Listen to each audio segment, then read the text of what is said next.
Kinumpirma ni Luis Manzano na break na sila ni Jennylyn Mercado. Hindi na idinetale ni Luis ang dahilan ng kanilang breakup, pero malabo na raw silang magkabalikan. May chika si Nelson Canlas. Bali-balita ang hiwalayang Luis Manzano at Jennylyn Mercado. Marami ang nabigla sa balita dahil nakapag-date pa raw ang dalawa noong weekend. Third party ang itinuturong dahilan ng hiwalayan. Kagabi, inamin ni Luis ang breakup. To some degree, I'm speaking on Jen's behalf already.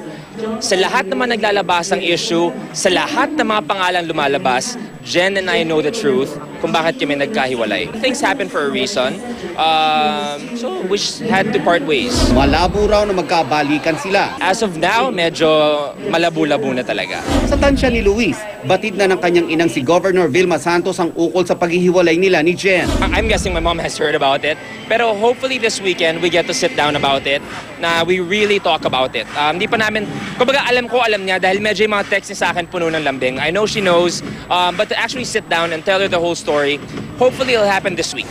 Nakausap ng GMA News si Jennylyn at umamin din sa hiwalayan. Tumanggi siyang magpa-on-cam interview at magsasalita na lang daw siya sa tamang panahon. Kaka-celebrate lang ni na Luis at Jen ng 2nd anniversary noong October 18. Nelson Canlas updated sa Showbiz Happenings.